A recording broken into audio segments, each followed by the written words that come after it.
La segunda es un número. En el libro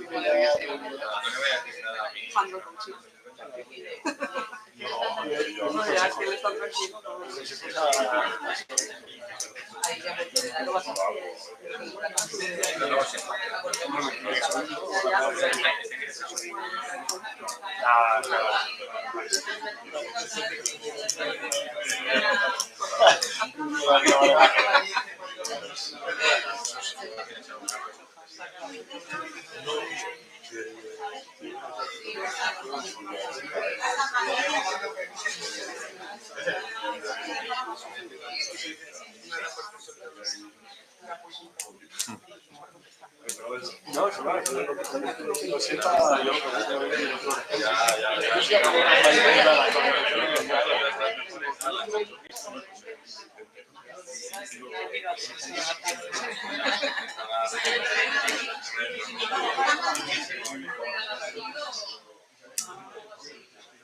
Hemos tenido bastante yo en plan de me encanta la acción mayor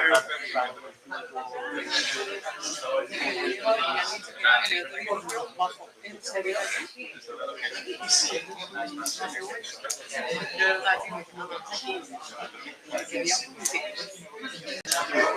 Y además he dicho, es el siguiente.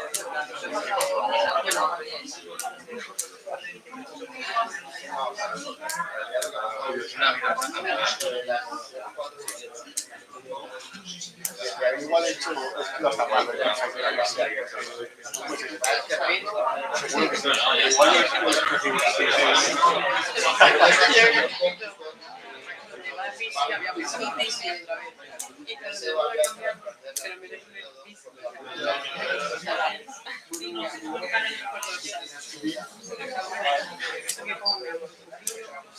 Para que sea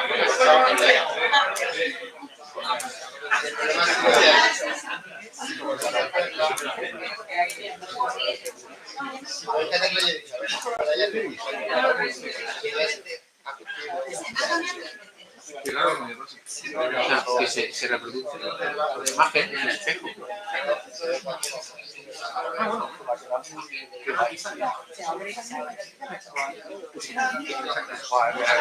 ¿En serio? ¿Es necesario que sí?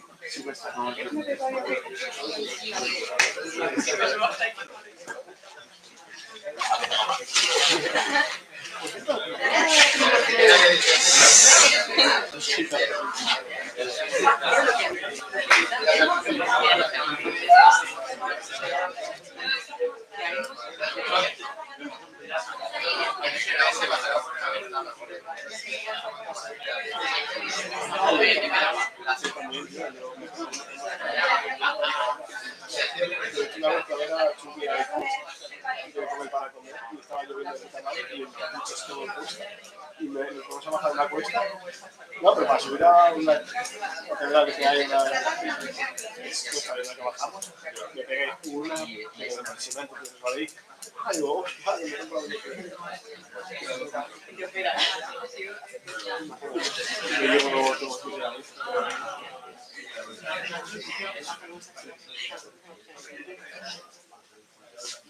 Los 32 minutos de cortesía, ¿parece? O 5. 5. ¿Cómo hay de tiempo de cortesía?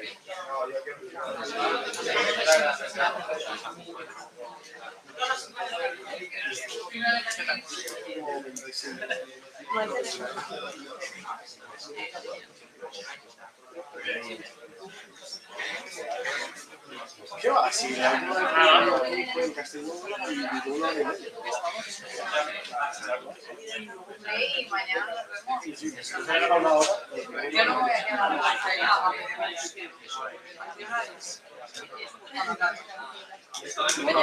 Aquí la pregunta que era sobre las a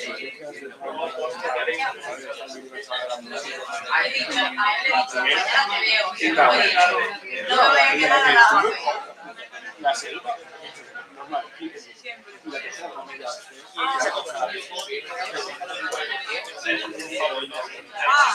Y la que está de WhatsApp.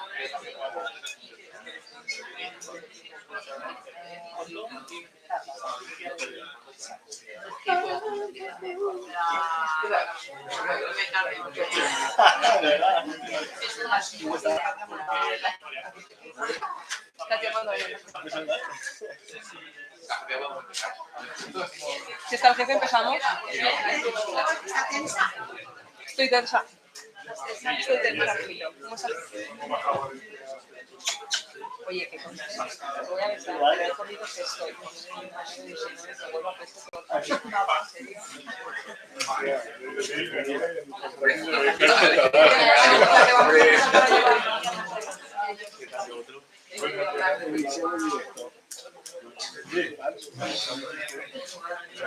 Esto es aquí, a ver.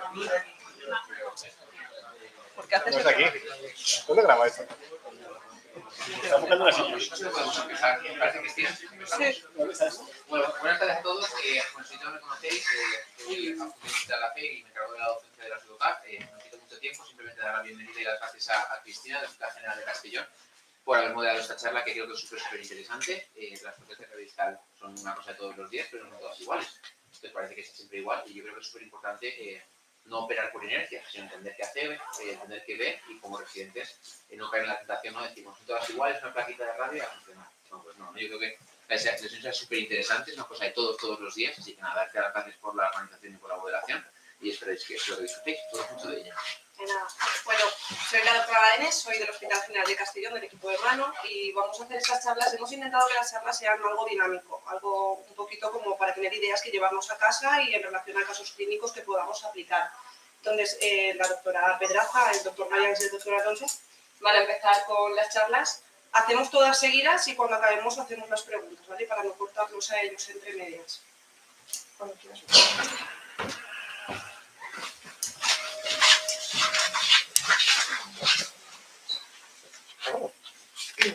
Bueno, buenas tardes. Mi nombre es Aranza Pedraza Corrí y soy residente de tercer año del Hospital AC de Valencia. Y bueno, voy a ser la primera en introducir esta sesión de la SEDOCAP de Tips and Tricks de fracturas de radio distal. Entonces, ¿el porqué de esta sesión? Pues bien, hasta el 17,5% de las fracturas del adulto son fracturas de radio distal y suponen hasta el 20% de las urgencias de traumatología, con lo cual estamos bastante familiarizados con ellas. Se dan generalmente en dos picos de incidencia. Un primer pico que son varones jóvenes, generalmente por un mecanismo de alta energía, y un segundo pico que serían generalmente pacientes más mayores por un mecanismo de baja energía o una caída casual. Respecto un poquito a la anatomía de la articulación radiocubital, pues bien, sabéis que la dividimos en la teoría de las tres columnas. Por un lado tenemos la columna radial, luego tendríamos la columna intermedia y la columna cubital. Respecto a la columna radial, es la que nos mantiene la longitud radial del carpo y además nos permite este anclaje del ligamento radioescafo-capitado, previniendo la traslación del carpo hacia la zona cubital. Luego tendríamos la columna intermedia, que es la que nos transmite la carga axial desde el carpo al antebrazo, y la columna cubital, que es la que nos da la estabilidad de la articulación radiocubital distal.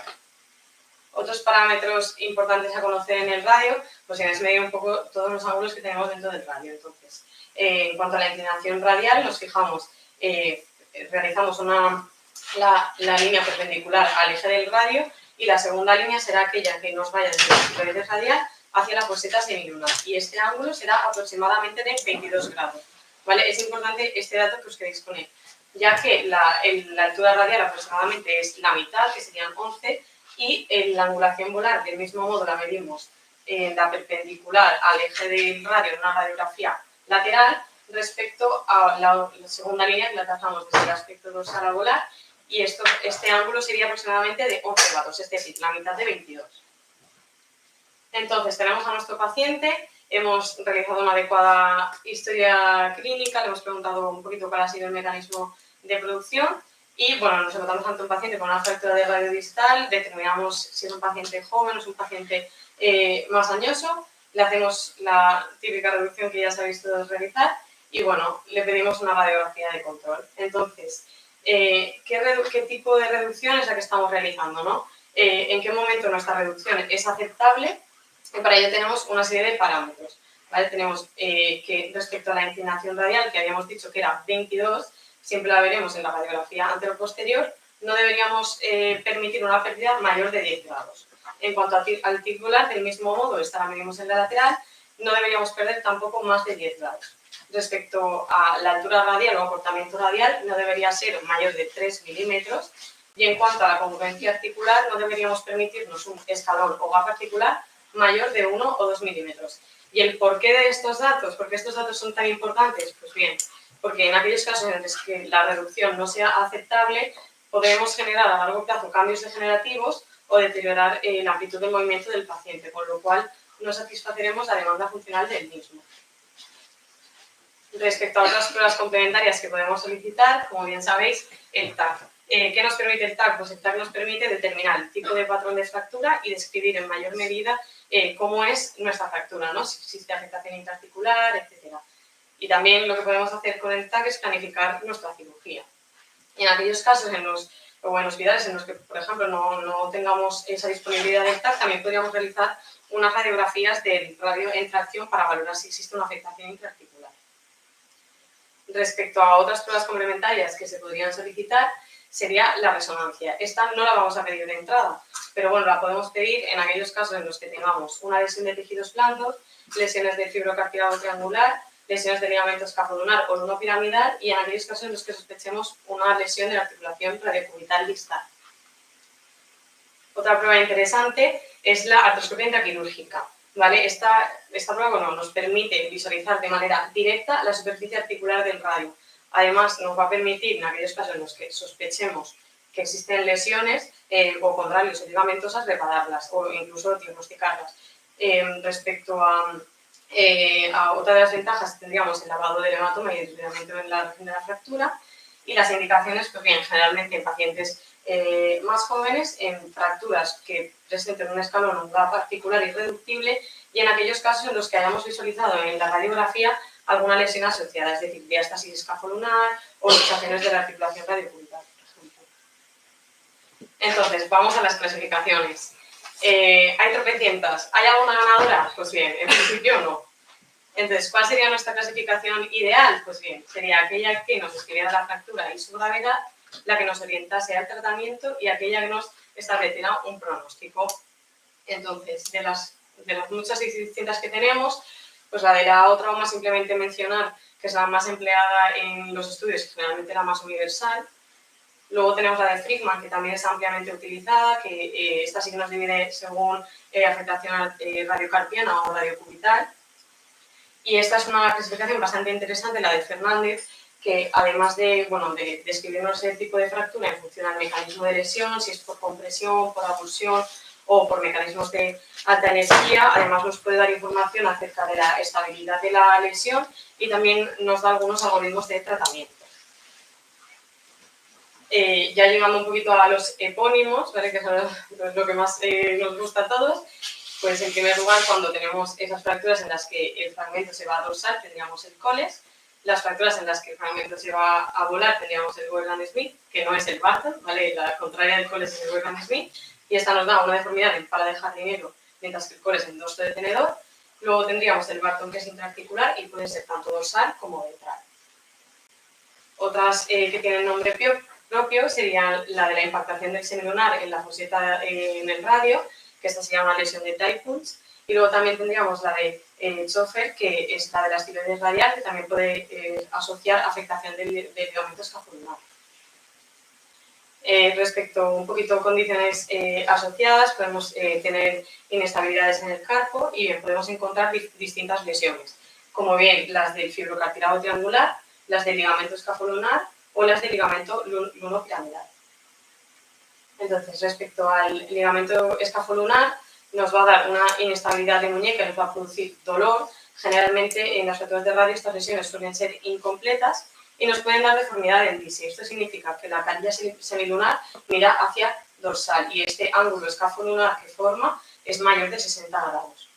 Cuando vemos en una radiografía una diástasis escafolunar, debéis tener en cuenta que es una lesión ya más avanzada. Esto significa que la lesión ya es estática. Respecto a las lesiones del ligamento lunopiramidal, también nos van a producir inestabilidad de la muñeca y dolor, pero se dan en menor frecuencia respecto al ligamento escafolunar. Y nos pueden dar una deformidad en bíceps, es decir, que la carilla del semilunar mira en este momento hacia volar, siendo el ángulo escafolunar menor de 30 grados.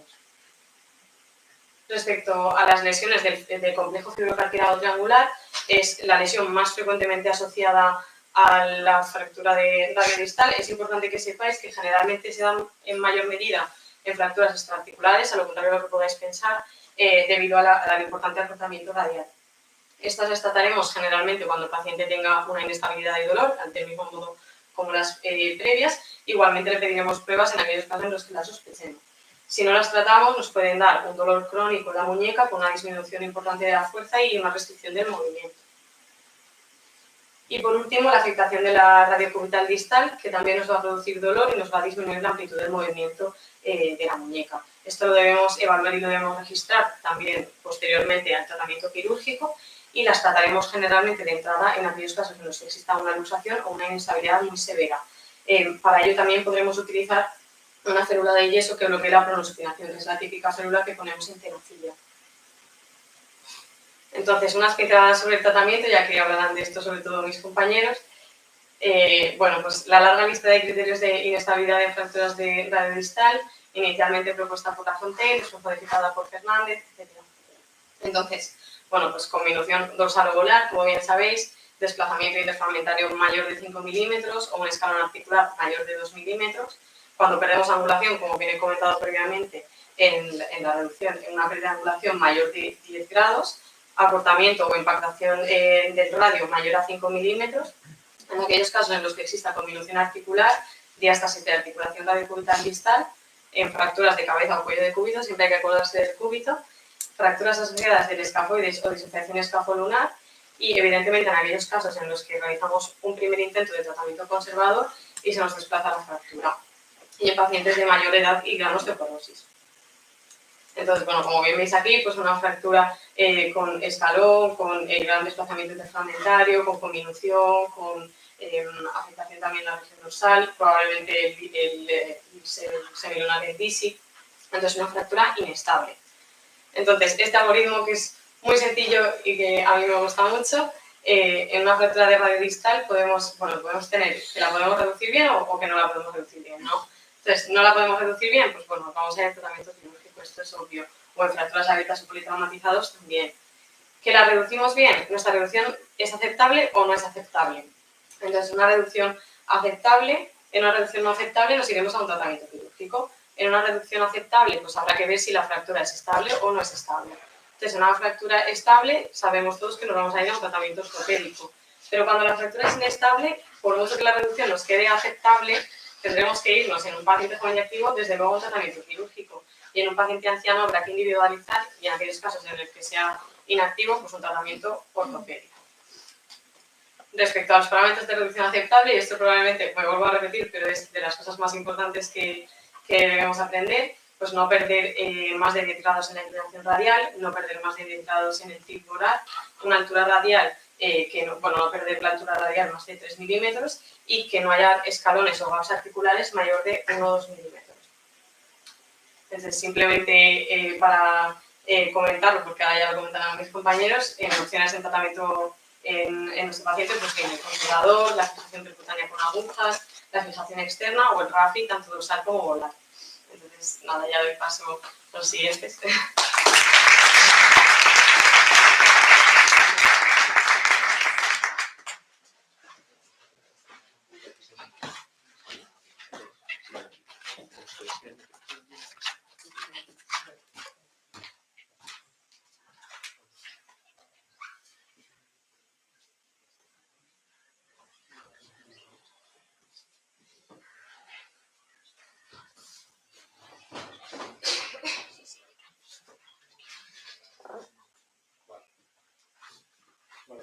yo soy Jorge Maes y ella es Carla Alcover, somos residentes de cuarto año de la Ribera.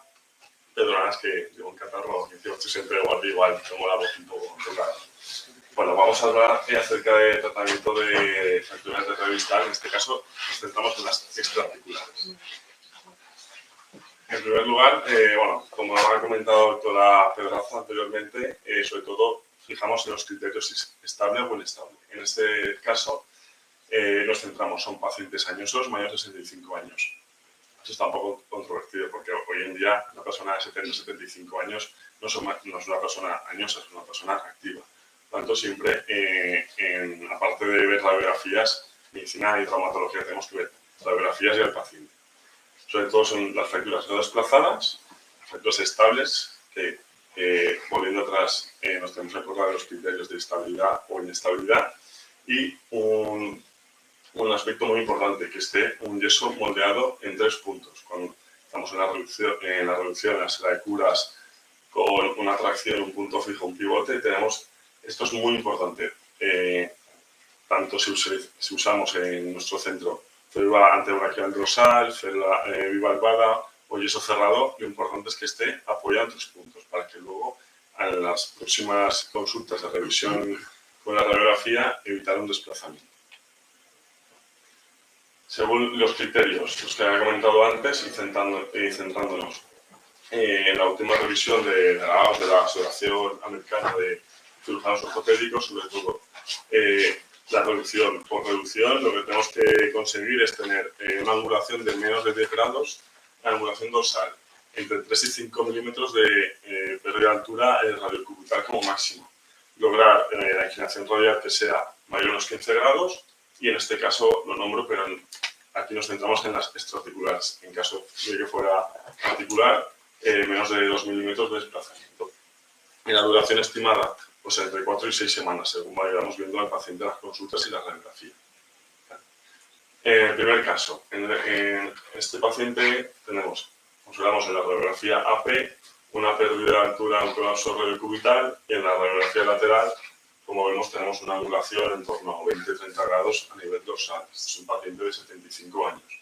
Entonces, bajo sedación con anestesia con mepivacaína intrafoco, se le colocó una férula antebraquial dorsal, en el cual obtenemos que hemos logrado recuperar la altura radiocubital con un discreto colapso, y en la proyección lateral obtenemos un eje neutro. En este caso, decidimos un tratamiento conservador y seguimiento en consultas. A las 6 semanas obtenemos casi siempre cuando hacemos un tratamiento conservador, siempre observamos una pérdida de 2, 3 hasta 5 milímetros en la altura radiocubital. Y en la lateral seguiremos manteniendo nuestro dorsal o volar o un gran desplazamiento inicial previo a la reducción. También estarían indicadas en aquellas fracturas que tras la reducción no se consiguen los parámetros que antes habíamos explicado como tolerables. Existen placas volares y dorsales, pero habitualmente se colocan por vía volar. Es importante corregir la inclinación volar y el acortamiento radial. Se ha visto que una pérdida en la inclinación radial hace que el carpo se desplace a cubital y de esta forma se sobrecarga el fibrocartílago triangular. Se ha visto que el grado de desaxación carpiana al año de la fractura es el indicador más significativo de un mal resultado. Para la colocación de las placas por vía volar se utiliza el abordaje anterior de Henry, que como conocemos se hace una incisión en la parte más radial sobre el palmar mayor, sin sobrepasar los pliegues de la muñeca, para evitar lesionar la rama palmar del nervio mediano. Posteriormente se abre la vaina del palmar mayor y se separa este tendón junto con la musculatura flexora a cubital, protegiendo de esta forma el nervio mediano. De esta forma se cae sobre el espacio de Parona, que es un espacio virtual que queda entre la musculatura flexora y el pronador cuadrado, y posteriormente se despega el pronador cuadrado de radial a cubital, exponiendo de esta forma el radio. Ahora vamos a ver 2 casos clínicos de fracturas extraarticulares de radio que fueron tratadas mediante una placa volar. Este sería el primer caso clínico que, como vemos en las radiografías iniciales, presenta un acortamiento radial y una inclinación dorsal del extremo distal del radio. Este fue el control por reducción, que como se ve sí que se recupera la altura radial y la inclinación dorsal se queda más o menos neutra, pero partiendo de las radiografías iniciales se trata de una fractura inestable y por tanto se realizó una ostosíntesis con una placa por vía volar.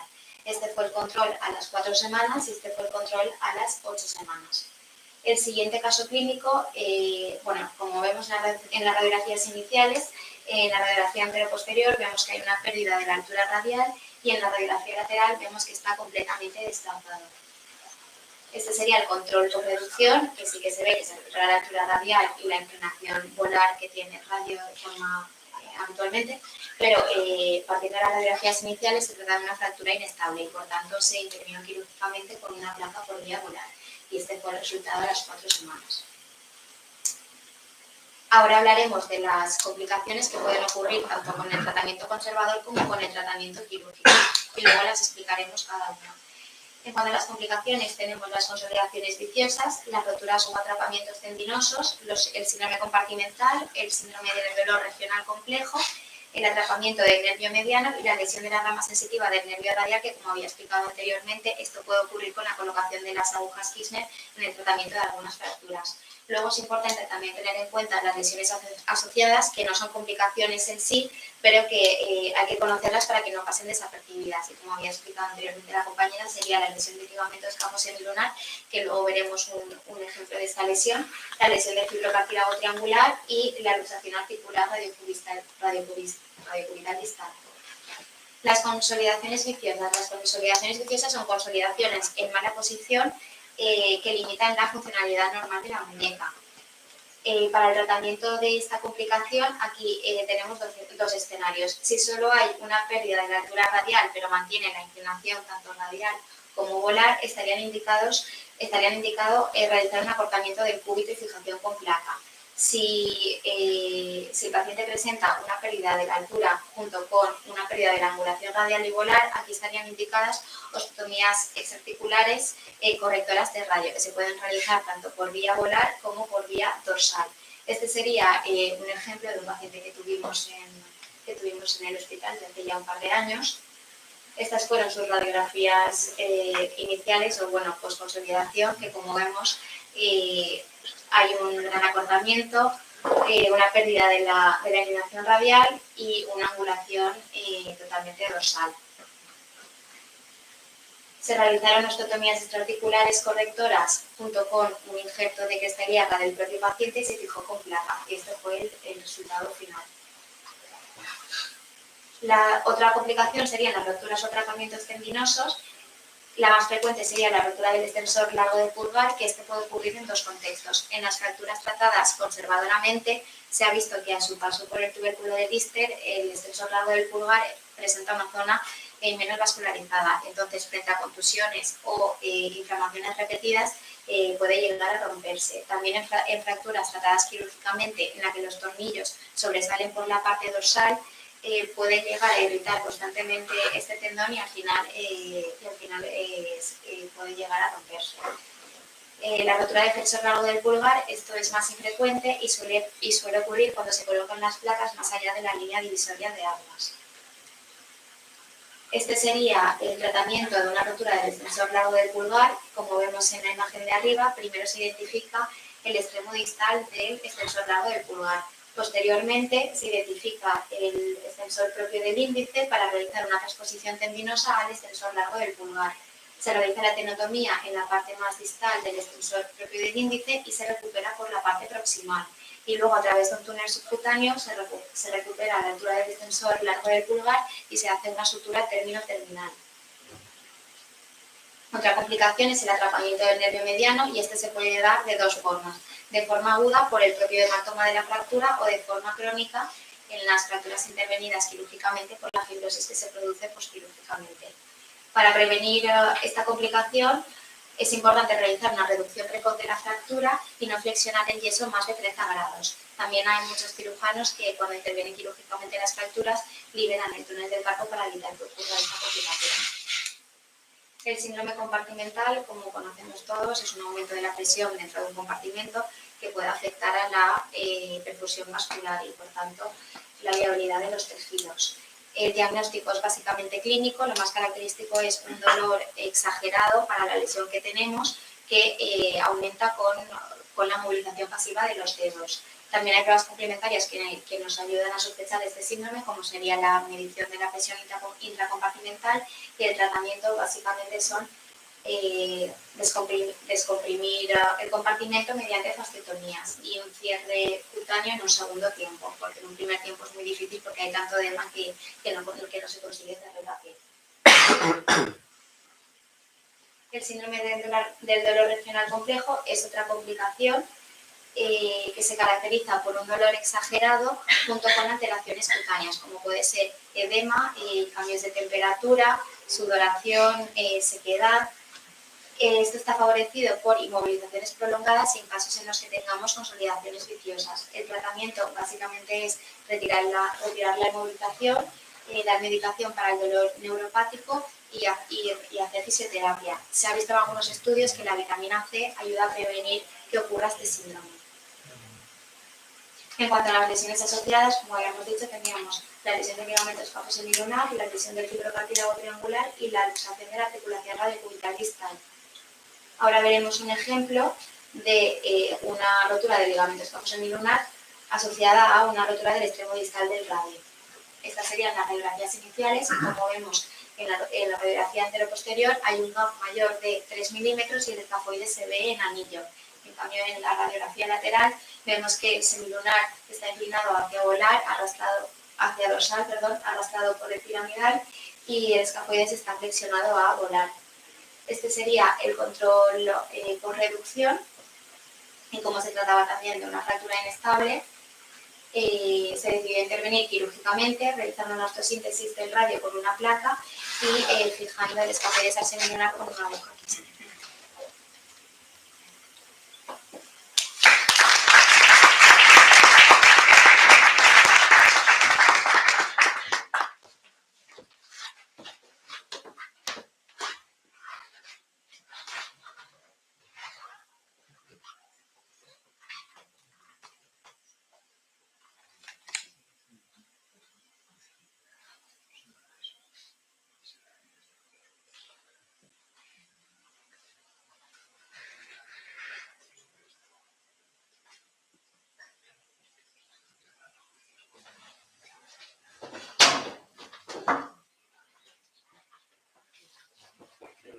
Bueno, muy buenas tardes a todos. Soy Alejandro Alonso, soy uno de los residentes del Hospital General de Castellón.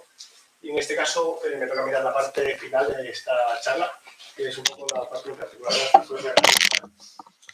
Seguiré este organigrama, un poco lo que hemos desarrollado a lo largo de este ratillo.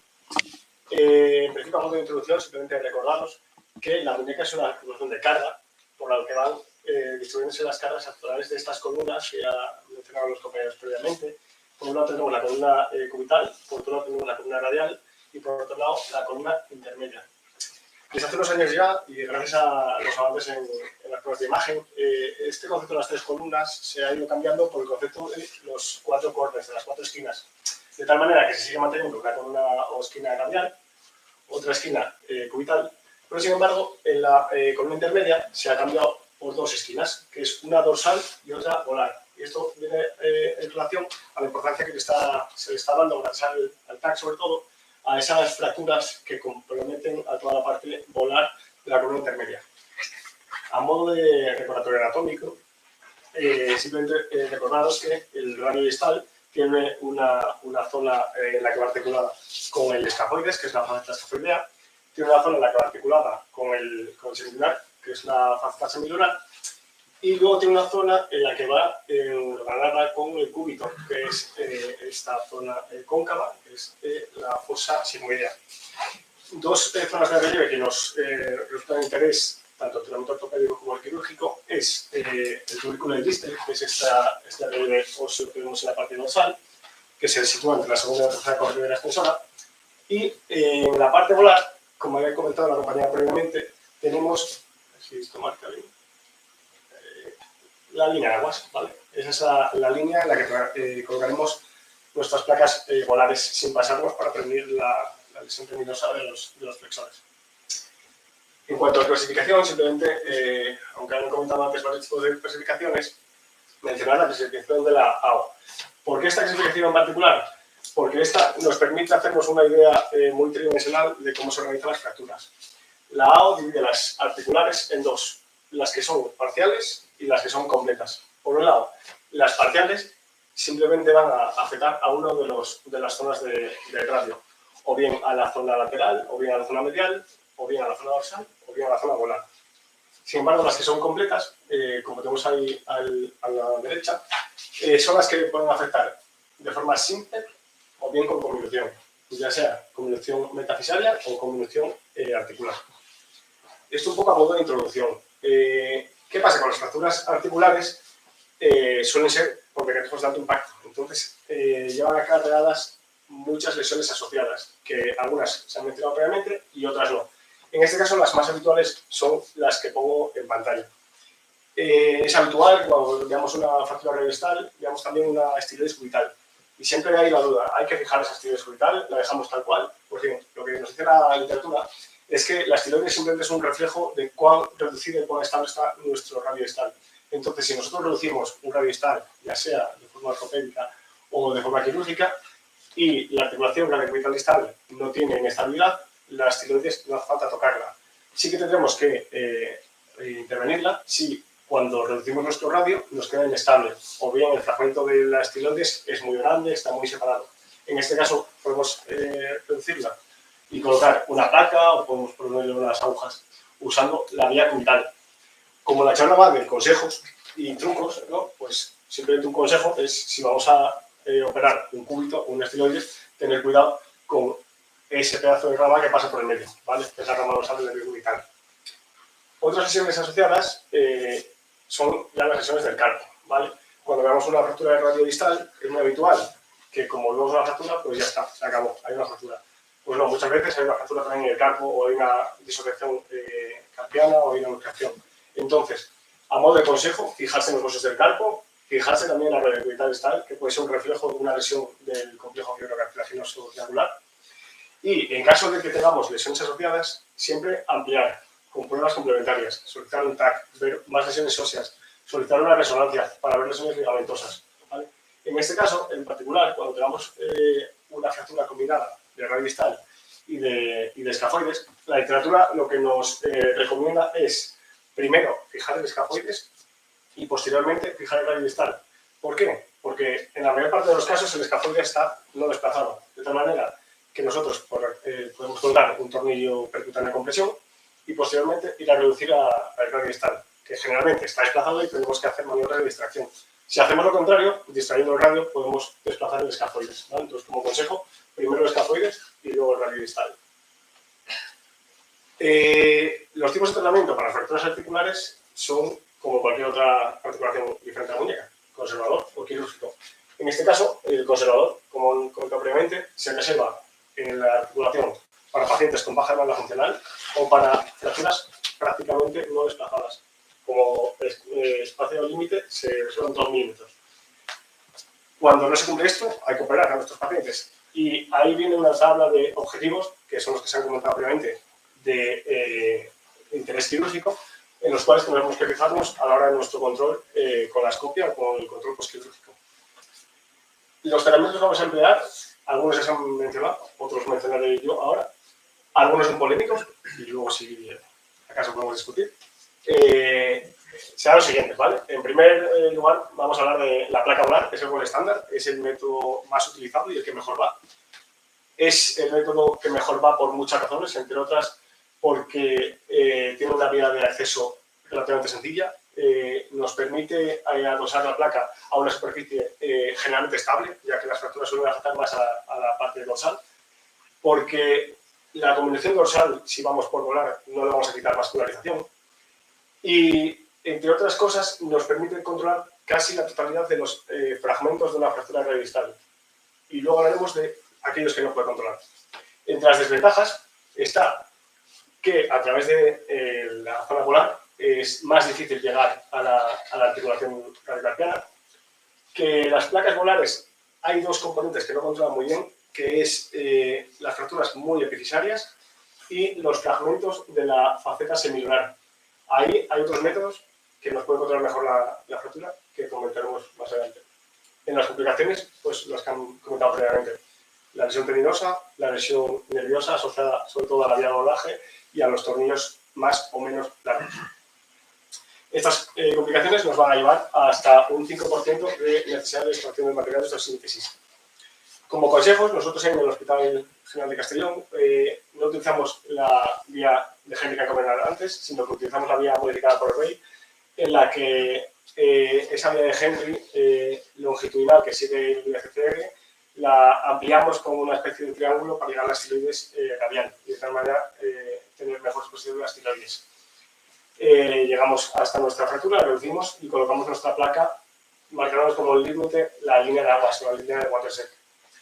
Posteriormente seguimos un orden en particular de colocación de tornillos, que no sé si sea el mismo para todo el mundo, pero nosotros seguimos ese, que es que en primer lugar colocamos el tornillo diafisario oval, más o menos centrado, que nos permita movilizar hacia la distancia proximal nuestra placa en caso de necesidad. Posteriormente vamos a nuestra articulación cardiocubital distal, ¿vale? Colocamos el tornillo de la esquina. Posteriormente colocamos nuestro tornillo de la estiloides radial y vamos colocando sucesivamente los epifisarios y los diafisarios. Somos muy minuciosos, o lo intentamos ser con la longitud de los tornillos, de tal manera que intentamos no sobrepasarnos para no provocar una lesión en los tendones extensores que están por el otro lado. Como os he comentado hasta ahora, estas placas valen para casi todo, pero hay veces en las que necesitamos algo más, ¿vale? Por eso vamos a hablar brevemente de las placas para fragmentos específicos, ¿vale? Hay muchos tipos, algunos que he puesto, otros que no los he puesto, que nos permiten controlar varios tipos de combinación. En este caso voy a hablar de las placas dorsales, que son muy habituales. Nos permite controlar esas fracturas con mucha combinación dorsal, nos permite controlar fracturas muy epifisarias, de hecho está descrito hasta aquellas que están a menos de 1 centímetro de la articulación. Pero ¿qué pasa? Que tiene la desventaja que hay que ir por la vía dorsal y se han asociado generalmente a más lesiones de tendones extensores. Eso es así, sobre todo con lo que en la literatura venía con una placa pie de síntesis, que era más habitual. Desde hace unos años ya, las síntesis y otras casas comerciales han empezado a comercializar placas de bajo perfil, de 1,2, 1,5 milímetros, y placas específicas para cada fragmento, de tal manera que la recomendación actual es, en caso de necesitar placas dorsales, usar placas como la imagen, bicolumnares, que controlen algunos fragmentos, que eviten el tubérculo del Lister, ¿vale? Que nos va a sobrepasar por el medio y que así nos disminuya la tasa de complicaciones con lesiones tendinosas. Otro tipo de placas para estas fracturas que no controlan para qué hablar son las placas de borde volar. En este caso son placas volares también, pero que se colocan más allá de la línea de aguas. Tiene un perfil un poquito más bajo de la placa volar tradicional, pero no tan bajo como quisiéramos, porque sí que están asociadas a más lesiones de tendones flexores. En este caso, la literatura que nos cuenta es que un paciente cuando se va a romper lo nota. Entonces, generalmente todas las lesiones con este tipo de placas o con este tipo de placas vienen en el primer año y el paciente empieza a notar molestias. Entonces, la recomendación es que ante cualquier pródromo de dolor en relación a una placa, retirarla, porque significa que va a romper. Por último, comentar las placas de la estiloides radial, ¿vale? Que son las que aquí, ¿vale? Estas están especialmente diseñadas para aquellas fracturas de estiloides radial muy diminutas o para aquellas fracturas de estiloides radial que sean un gran fragmento que nos permite hacer de contrafuerte. Normalmente estas placas no se usan solas, porque las fracturas de radial distal no suelen ser solo de las tiroides y suelen ir asociadas a placas volares o placas dorsales. Tienen un gran problema, que es el problema de que irritan la primera correa extensora que pasa por ahí, ¿vale? El separador largo del extensor corto, y hacen una reacción, un síndrome de Rein. Por tanto, cuando optemos por este tipo de tratamiento, hay que informar al paciente de que 1 de cada 4 tiene que llevarse la placa. No pasa nada, probablemente luego irá bien, pero le va a molestar y la habrá que quitar, ¿vale? Como consejos, este tipo de placas, en vez de usarlas, se puede alternar con agujas de Kirchner en algunas ocasiones, e incluso se puede alternar con placas de tercer cambio que tenemos en los hospitales, moldeadas. Hablado ya de las placas específicas, vamos a hablar de otro tipo de tratamientos un poquito más distintos, por llamarlo de alguna forma, más inusuales, como son la spanning plate o placa puente dorsal, que es esta placa que tenéis en medio, que muchos la conoceréis y otros no. Es una especie intermediario entre la fijación externa y la fijación interna. Tiene lo bueno y lo malo de cada cosa, porque nos permite controlar fracturas muy diminutas y con mucha inestabilidad, y a la vez da más estabilidad que un fijador externo. Sin embargo, no se puede usar en una fractura abierta porque necesita estabilidad de abordaje, ¿vale? Que aunque sea percutánea hay que ir haciendo incisiones. Y el problema que tiene también es que la hay que quitar a los 3 meses, porque se relaciona intrínsecamente con mucha rigidez de dedos y con lesiones tendinosas. Sin embargo, en ocasiones de fracturas muy diminutas puede ser una buena solución. En este caso, la colocación es proximal en la segunda o cuarta correa de la extensora y a distal puede ir o bien al segundo meta o bien al tercero. En este caso, nosotros lo colocamos al tercero. Por último, en cuanto a tipos de tratamiento, hablar de los fijadores externos, la solución que todos tenemos para control de daños y para fracturas abiertas. Puede usarse solo o acompañado de otras técnicas adicionales, como es el uso de lanzas de Kirchner o las placas o cualquier otro tipo de técnica.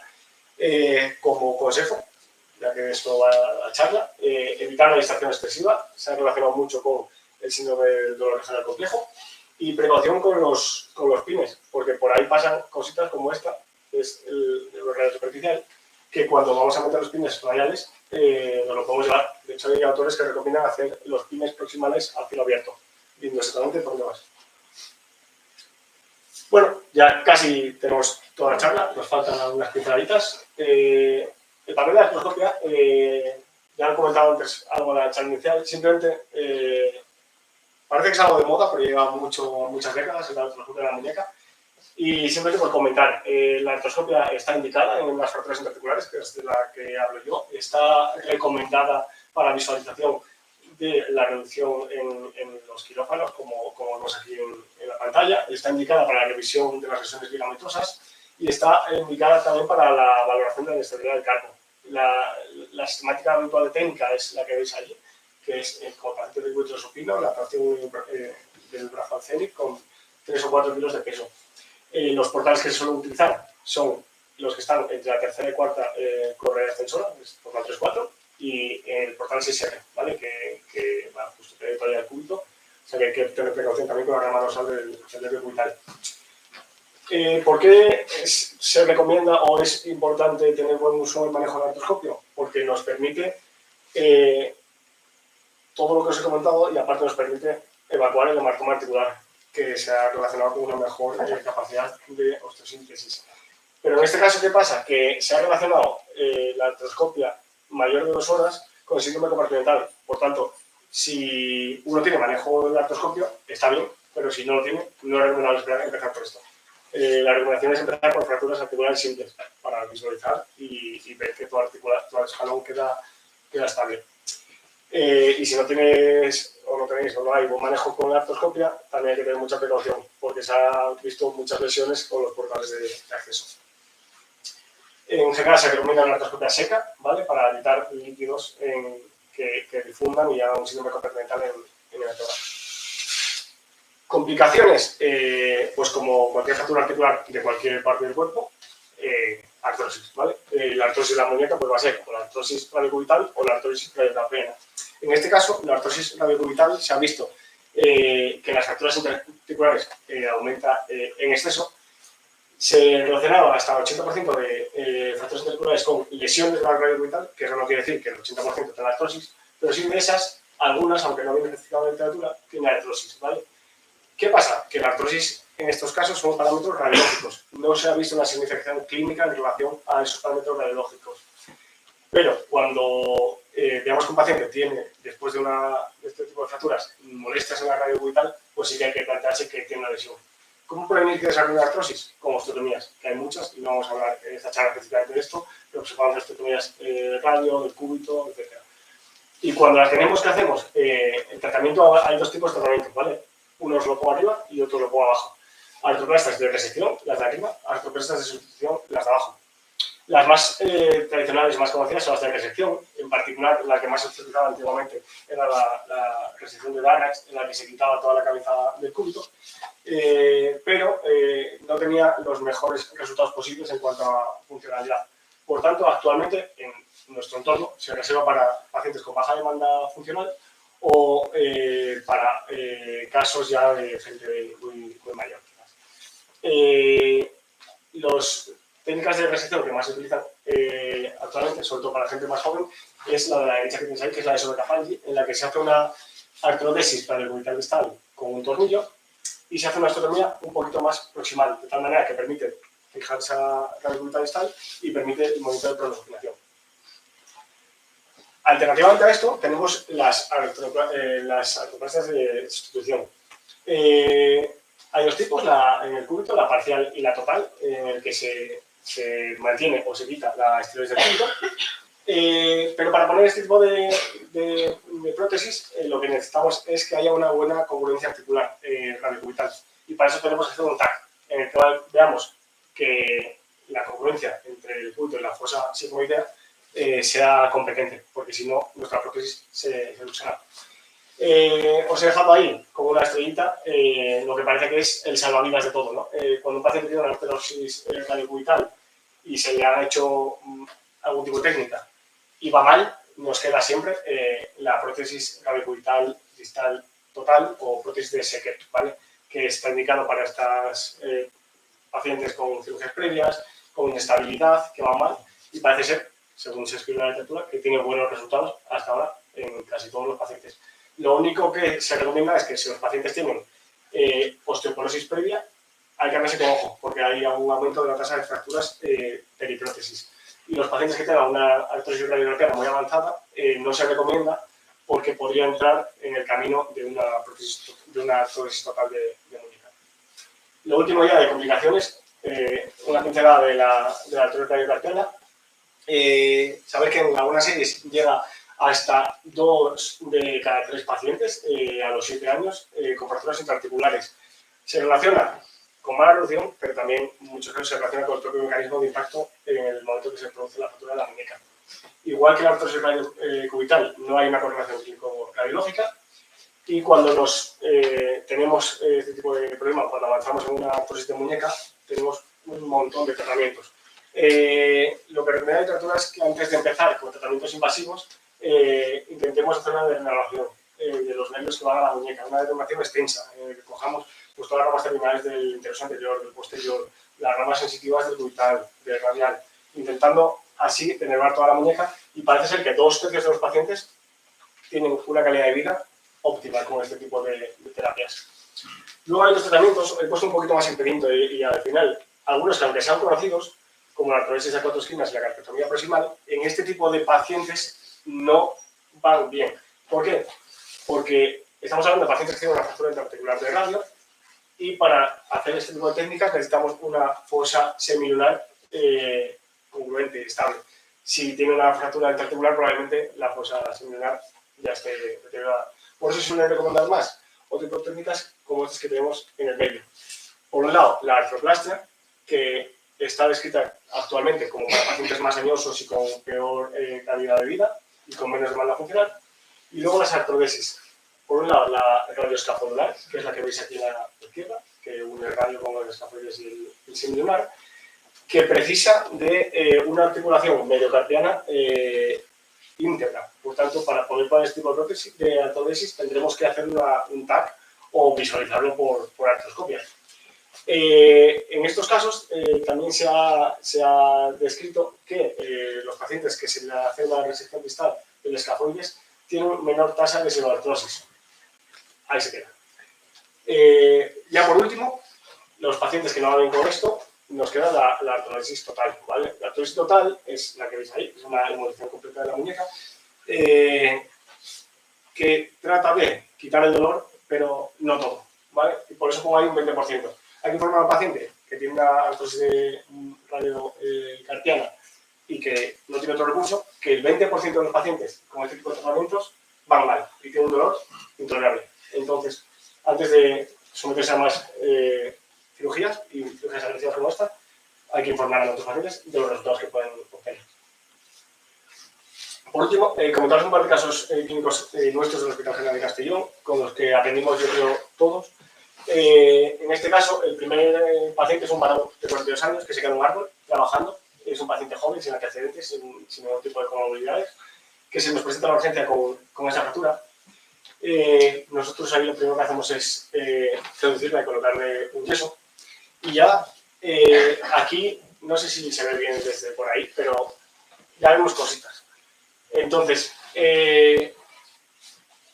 con esto que aprendimos nosotros, pues nosotros no tenemos la costumbre de pedir pruebas complementarias, de hacer tags. Pues aquí se podría haber hecho un tag, porque en este caso vemos un paciente que tiene una fractura radiostal y vemos que tiene una línea en el escafoides. En este caso, pues no se hizo tag, se trató igual. ¿Y qué pasó? Como os había comentado antes, estas fracturas necesitan tag y estas fracturas con escafoides y radiodistal generalmente se tiene que hacer primero escafoides, porque está sin desplazar. Pues nosotros hicimos lo que pudimos, lo hicimos muy bien seguramente, pero se podía haber hecho mejor. Lo que hicimos fue hacer una vía abordaje volar con el planteamiento de reducir nuestro radio y llegar a nuestros escafoides. Error, no se llevan los escafoides. Reducimos nuestro radio, colocamos nuestra placa volar y nos quedó mucha combinación en nuestras tiroides radial. ¿Qué pasa? No teníamos el tag previo, no teníamos material, no teníamos placa específica de tiroides radial. Pues tuvimos que coger una placa de tercio de caña, reconformarla y la colocamos en el tiroides radial. Nos quedó muy bien. Por suerte, después de todo este magoneo radiodistal, no desplazamos el escafoides. Lo pudimos dar la vuelta y hacer percusión. Afortunadamente, el paciente, entre comillas, fue bien, su fractura consolidó, hizo una artrosis radiocarpiana, como veis en pantalla, que se regeneró mucha rigidez. Se intentó quitar todo el material para ver si mejoraba la movilidad y no lo mejoró, pero no tiene dolor. Entonces, ante un paciente con rigidez sin dolor, de momento está ahí. Si en algún momento le duele, pues nos plantearemos este tipo de técnicas. Y ya el último caso que os pongo es esta mujer, una abuelilla de 90 años, que se cayó de su altura, se apoyó la manita y pues apareció así, ¿vale? Apareció con esa fractura conminuta de radiodistal, con esa fractura abierta, con esa cabeza del cúbito asomando por la muñeca. Entonces lo que hicimos fue cerrarle la herida, hacerle un poquito de contracción la fractura, colocarle un yeso y le pusimos un fijador de urgencia. Todo parece que sería según el indicado, pero ¿qué pasa? Que el fijador estaba ahí bien enganchado y pasadas unas semanas, como veis ahí, la fractura se nos fue con el fijador. Se fue todo el carpo, se fue toda la mano. O sea, el fijador fue totalmente incompetente ya. Entonces, ante eso, se nos planteó la alternativa de qué hacer ahora. Porque la fractura abierta con el fijador, pues bueno, ya he pasado varias semanas, la piel estaba cerrada, había que darle estabilidad a esta abuela y se nos ocurrió ponerle le pusimos la placa, lo estabilizamos así, pasó el tiempo, llegó el COVID, pasó el mal tiempo, pasó mucho más tiempo y esos 3 meses se convirtieron hacia 9 meses, se le quitó su placa y la muñeca quedó así. ¿Qué pasa? Que no se ha comentado previamente, pero los abuelos toleran todo prácticamente. Y entonces los criterios de reducción para una persona joven no son los de un abuelo. Y nuestra abuela, con esta muñeca, hace vida normal. ¿Vale? Así que nada, por parte...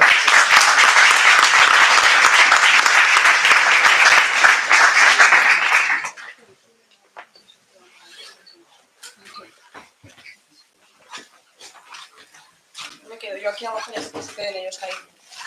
Pues nada, primero darles las gracias porque lo han hecho muy bien. Han trabajado mucho y las charlas han estado muy bien. Y yo voy a hacerles un par de preguntitas a cada uno y luego ya si queréis participar y entrar en el debate. Quería preguntarle primero a Rosa sobre el papel de la artroscopia. La artroscopia, como ha dicho Alejandro, pues es como que ahora está como muy de moda y la gente quiere entrar mucho en ello. Entonces, está muy bien, como él ha dicho, si tienes mucha experiencia, pues meterte en el artroscopio y verlo todo, diagnosticar las lesiones y ayudarte para poder corregir esas lesiones articulares y ese escalón articular. Pero realmente, ¿qué es lo que has leído tú o qué es lo que has visto que hay publicado en cuanto a la mejora funcional y cómo responden los pacientes a esos pacientes que han sido tratados con artroscopia y sin esa artroscopia exploradora que ha visto esas lesiones? Porque esas lesiones realmente, cuando después de hacer la cirugía ponemos una férula y eso, muchas de ellas solucionan simplemente con las pérdidas porque son lesiones que luego pegan. ¿Qué es lo que has leído al respecto? Bueno, cuando te informas un poco acerca del papel de la artroscopia, te das cuenta de que no hay un consenso claro. Están los fans totales y están los detractores. Sí que es verdad que sí que hay algunos aspectos, en algunos casos, evidentemente seleccionas un poco los casos, en los que sí que parece que el papel de la artroscopia está más en auge, como es en aquellos casos en las fracturas intraarticulares o con una gran afectación de la superficie articular, y sobre todo pues, en pacientes pues, con mayor demanda funcional o más jóvenes en los que quieras dejar la articulación perfecta para que no te genere una artrosis a largo plazo. Y un poco en cuanto a lesiones ligamentosas, que creo que también está un poco más en auge respecto al papel de la artroscopia, pues bueno, un poco lo mismo, están los fans y los detractores. Hay muchos artículos en los que no se determina un consenso, pero sí que es verdad que en aquellos casos en los que tenemos lesiones que ya está sospechando que hay asociadas y que a largo plazo sí que le pueden generar al paciente una inestabilidad o un dolor, sí que se aboga un poco por, bueno, si tenemos el artroscopio, a pesar, bueno, pues evidentemente de la curva de aprendizaje que supone, si te manejas con el artroscopio, pues sí que se recomienda un poco en aquellos casos en los que pues, a lo mejor tienes afectación del fibrocartílago, sobre todo, que es lo que es más frecuente, o cuando tienes una lesión clara de ligamentos scapholunales. En esos casos sí que se suele recomendar más, pero bueno, sí que los artículos no son del todo claros. Sobre todo se recomienda más en jóvenes y en pacientes con una afectación intraarticular. Yo no sé si vosotros podéis también dar un poquito de luz a esto. Yo lo que había leído al respecto es que, pues eso, que para lo que es el escalón articular y está muy bien, se puede equivaler y tal. También hay un artículo en el que comparaba cómo utilizar, si utilizamos el artroscopio para ver la superficie articular, la comparación del resultado funcional después en los pacientes con el artroscopio y con la fluoroscopia, escopia en quirófano, ver cómo estaba. Y tampoco había demasiadas diferencias en cuanto a funcionalidad posterior y dolor en esos pacientes. Sí, hay artículos que pasan varias escalas, bueno, la mayoría de los artículos lo que pasan son escalas, y muchas veces a largo plazo ves que no hay diferencias. Está claro que cuando más apuntas más dulces, y si te manejas bien, pues estupendo. Después, para Carla y para Jorge, habéis hablado del tratamiento conservador con férula de yeso y habéis explicado muy bien que lo importante es que ese yeso esté bien conformado y que tenga sus 3 apoyos para mantener ese tipo de fracturas. Nosotros, por ejemplo, en el hospital siempre utilizamos yeso cerrado, normalmente, lo utilizamos siempre. Entonces, ¿habéis leído algún artículo que compare la cantidad de desplazamientos posteriores o la función que tiene el yeso contra la férula, si una cosa es mejor que la otra o si los dos tienen la misma tasa de mantener esas reducciones? Jorge había puesto dos artículos en los que sí que hemos intentado ver la comparativa. Tampoco está claro si es mejor un yeso completo o simplemente una férula antebraquial, porque el yeso completo también tiene muchas complicaciones, como puede ser pues, el síndrome compartimental. Y lo que sí que tenemos claro es que si pones un yeso antebraquial, lo ideal sería las 2 semanas cuando se deshincha lo que es la muñeca, cambiarlo e intentar ajustarlo un poco mejor. Pero diferencias como si no hemos visto que una férula antebraquial vaya a dar más desplazamientos secundarios que un yeso completo. Eso es lo que yo también veo. Cristina, así generamos un poco de debate entre todos. Con una férula antebraquial dorsal, ¿cómo se consigue un apoyo en 3 puntos? Nosotros, en nuestro hospital, lo que hacemos es, tenemos como un rulo que ponemos aquí en la parte del brazo que se hace el toque. Otra persona nos estira de los dedos, aunque tú también te los puedes atar a la cintura. Entonces, cuando quieres hacer apoyar en 3 puntos, tenemos como un escaloncito, apoyamos la muñeca en lo que es nuestra pierna y empujamos hacia volar. Yo lo que me refiero es cómo lo mantienes. Sí, Es decir, nosotros... Claro, no es completamente dorsal, sino que cuando en la parte ya de la fractura, coges el yeso y lo desvías un poco hacia adelante. A eso me refiero, porque a veces nosotros, cuando eres residente, pones la férula, te entregas en la reducción, los 3 puntos, pero tú seas de categoría, y cuando quitas las manos, ¿qué pasa? Haces la escopia, ¿no? Está fenomenal, cierra. Y bueno, hay que tener en cuenta lo que dicen ellos, ¿no? Sí, o pones la de 15 o, por ejemplo, también la de 15 y luego haces una breve de acople auxiliar de la de 10 más cortita para hacer un refuerzo para que que tengas algo volar. No tiene sentido donde te falta un punto. Yeso cerrado o yeso circular que tú lo abres o no, como hacían antes, para evitar el compartimentar, pero no es una férula. Es que a mí se me hace imposible pensar los 3 apoyos en una ferulita dorsal. Entonces, lo siguiente no es una férula, yo creo. Nosotros ponemos una férula dorsal y el refuerzo volar. Hay una guía que es una guía de prácticas clínicas de la British Society que está muy bien, que sí que habla que no es necesario tanto un yeso completo, y eso lo mira con diferentes metaanálisis y tal, pero sí una férula que ocupe al menos 2/3, ¿vale? Para que sí que hagas esos 3 apoyos. Es un poco el como un yeso abierto, ¿no? Más o menos. Manejar, es decir, es un yeso que antes se ponían cerrados, con menos protección, y luego lo abres. Pero es imposible, con lo que estrictamente es una férula dorsal, hacer 3 apoyos. O sea, mecánicamente es imposible. Mantenerlo, más bien. Claro, hacerlo sí que puedes apoyar con el rulo, con lo que quieras, pero luego cuando sueltas... Luego también hay mucho debate en cuanto al tratamiento conservador en si bloquear la prosupinación o no. Por eso lo de las férulas que ha puesto también Arantxa, que son las férulas en lengua de azúcar, que llaman en inglés, si bloquearlo o no. No sé si vosotros habéis leído al respecto. Yo he hecho un poco de búsqueda bibliográfica y realmente en un artículo que comparaban si en las fracturas de revistal había que, por ejemplo, hacer una férula que te bloqueara hasta braquial, o no, un estudio comparativo en 80 pacientes, y luego no mostraba diferencias. Yo lo que he leído es que lo único que siempre, que como que esté muy adosado, que el yeso esté bien conformado, y que la cronosupinación, o sea, que bloquear la cronosupinación no influía mucho en la desplazación del tamaño posterior.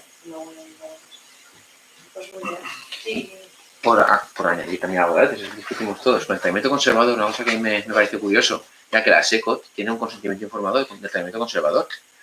Que tanta gente lo pasa de aquí, ese consentimiento. Como que si no operas no puede pasar nada, ¿no?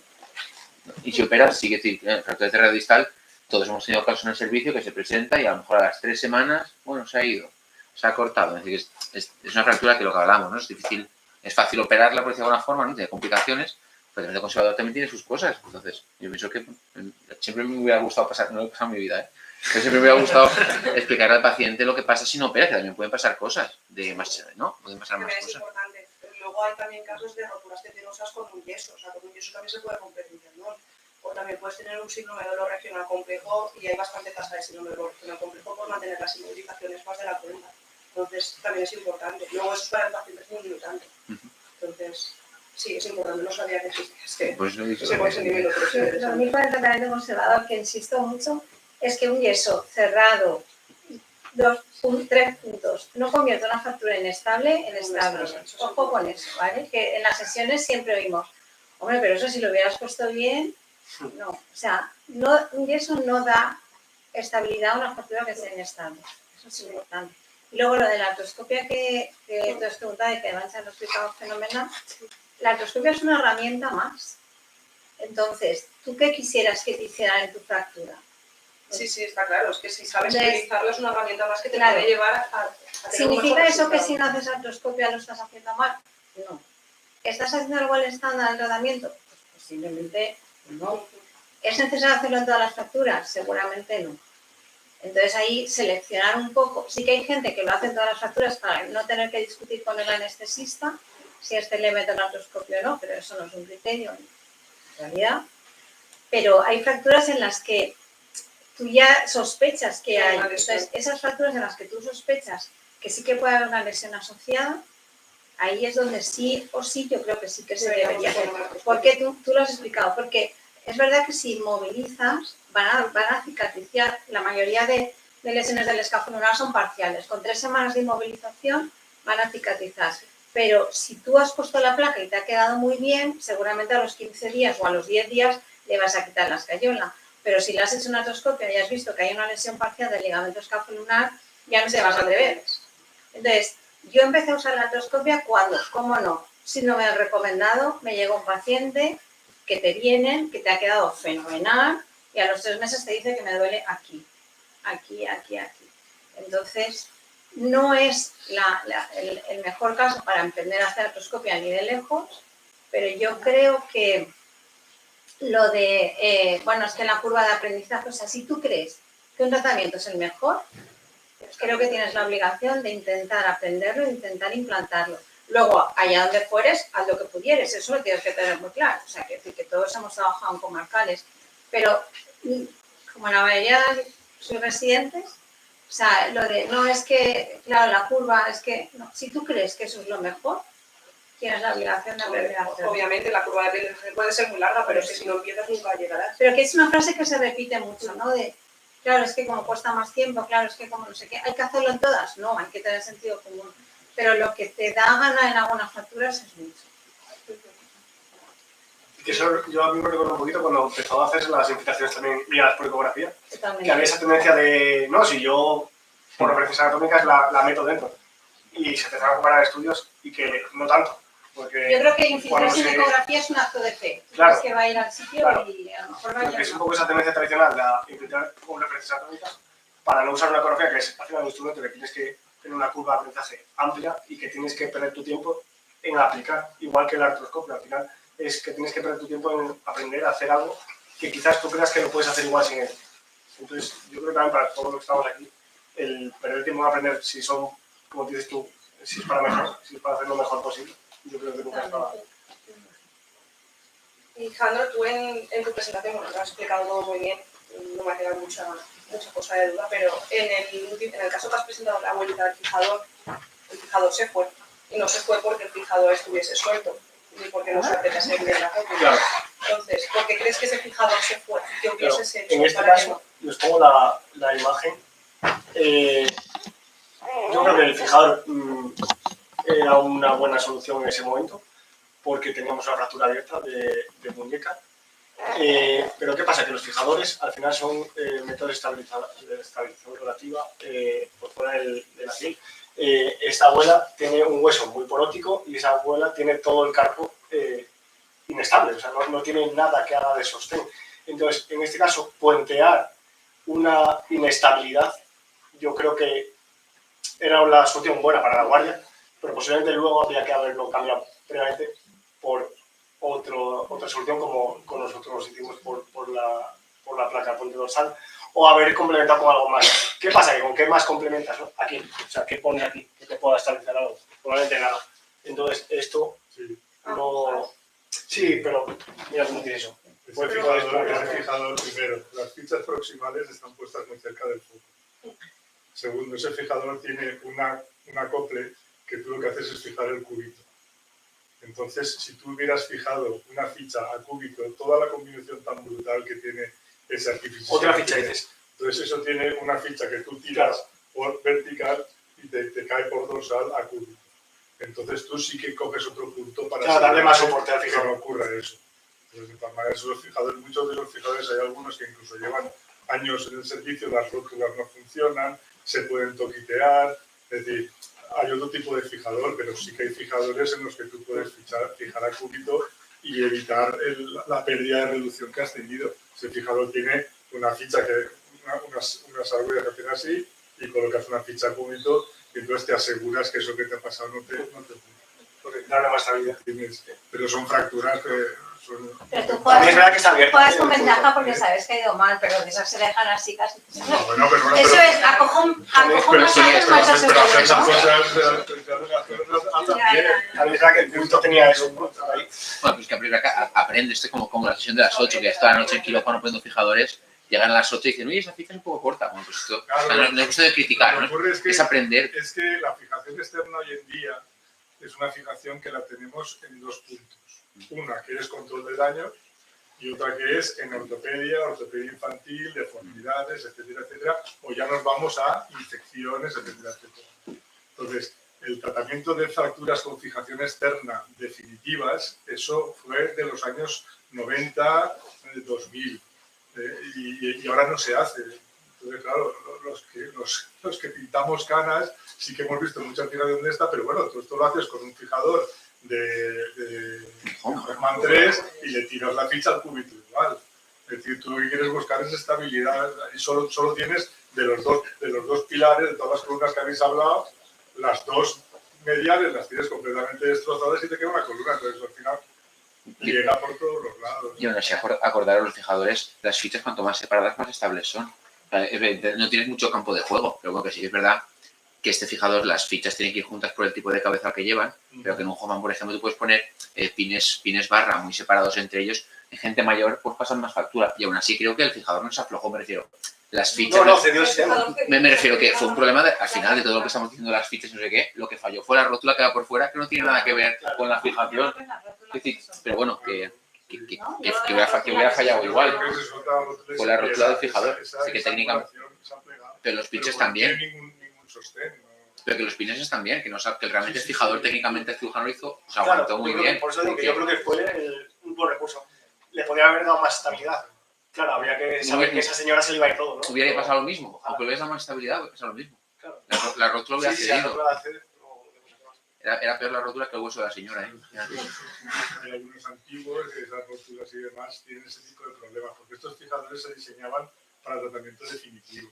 Entonces se pretendía utilizar el fijador como reductor también para la fractura, y que además fue lo que al final acabó denostando este tipo de tratamiento, porque lo intentaba reducir, distraías y generabas unas distrofias y unas intolerancias y unas pseudos que no se ven en estas fracturas casi que nunca.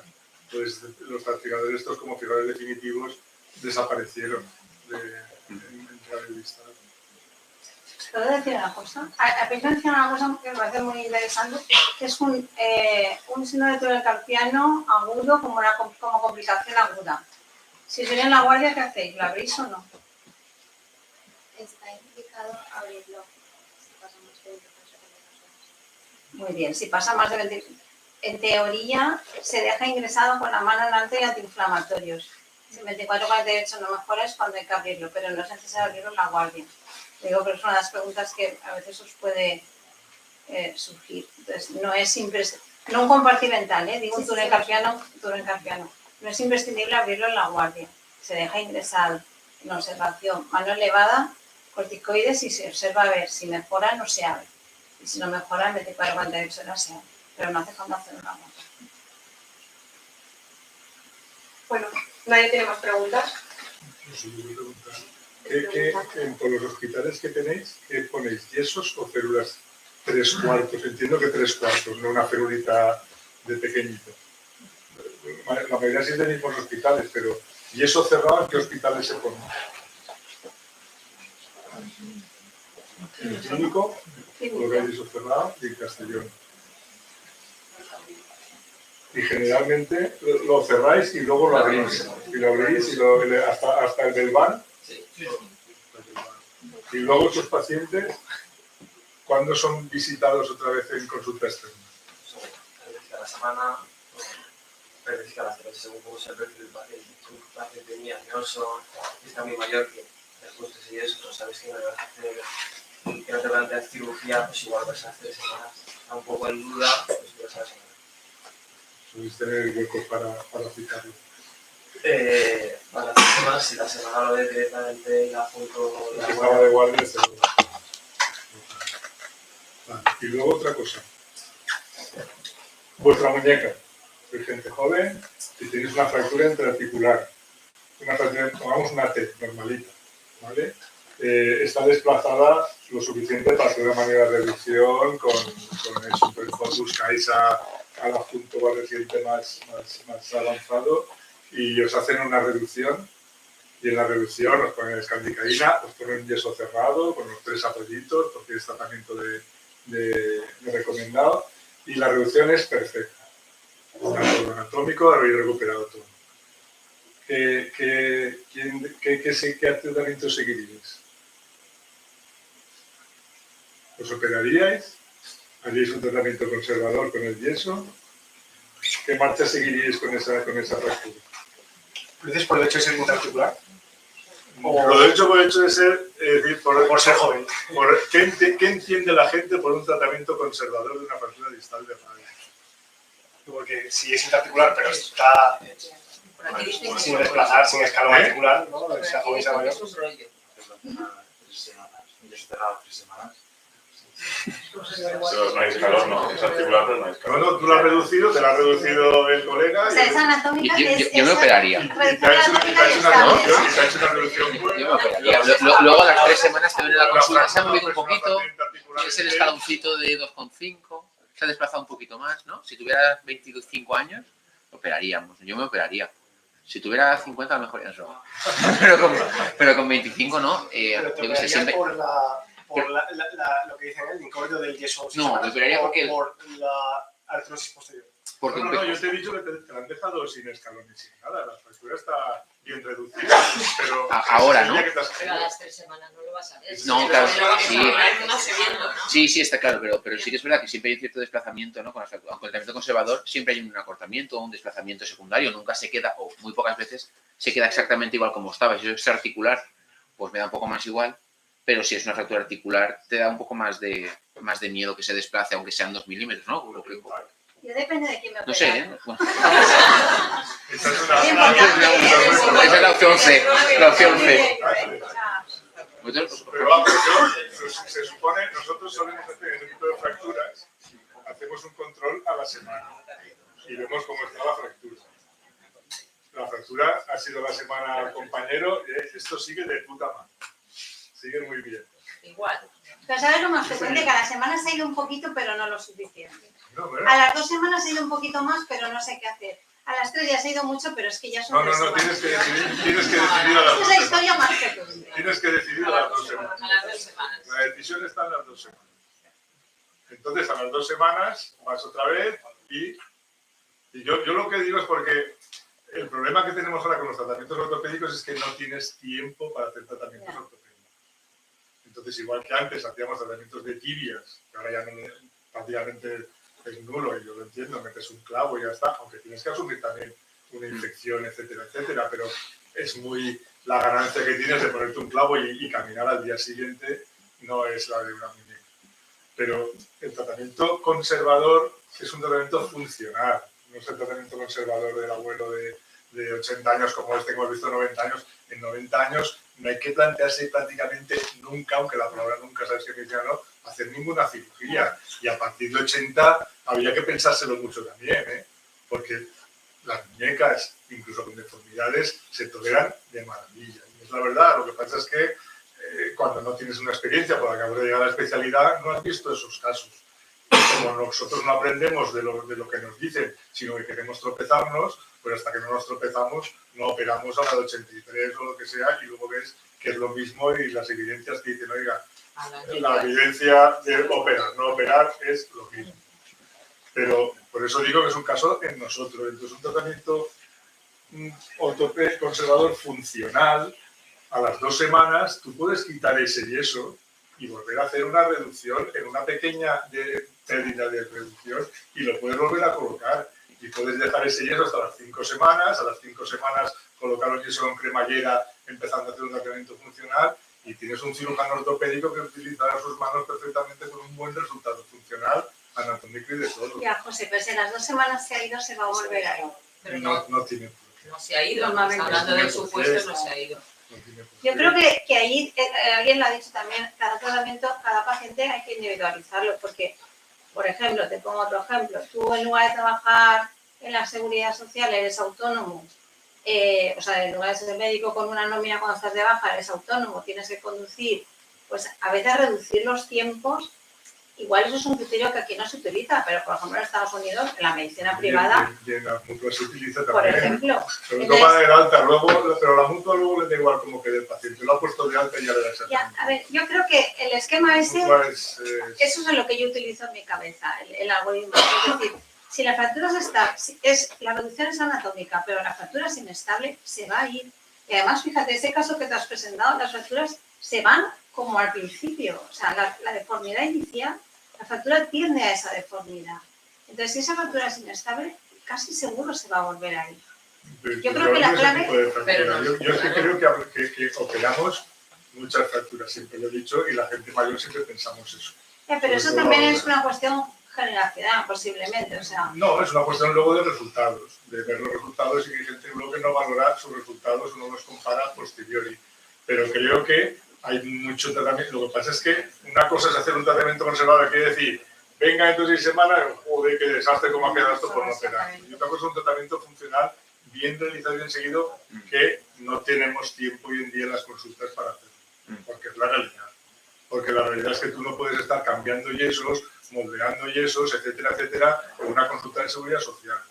Pero si pudieras hacerlo, muchas de las fracturas que operamos, bien reducidas, bien colocadas y bien seguidas con cambios de yesos, se podrían tratar. Si son muy inestables, no. Vale. Pero muchas otras que no son tan inestables, yo creo que sí, y lo he tratado, y he tratado a compañeros ortopédicos y ginecólogos con fracturas, con yesos, y han cumplido sus tiempos. Y ya está, no es que tenga que hacer lo que digo yo, pero quiero decir que cabe lugar, sí. Cabe el tratamiento conservador. En Estados Unidos Lo que pasa es que el tratamiento conservador lo entendemos muchas veces como abandonar al paciente a su suerte con un yeso en su casa. Y no es así, pero es complicado el tratamiento conservador bien hecho. En Estados Unidos la indicación quirúrgica depende del seguro que tengas. Porque No, si no tienes un buen seguro o no tienes ninguno, ya te digo que no hay No, ninguno. lo que te quiero decir es que la gente, o sea, tú por ejemplo, en las sesiones dices un paciente mayor de 65 años. Y la gente con 65 años... Claro, pero es porque el universo pide velocidad. Bueno, El pero universo lo pide que velocidad.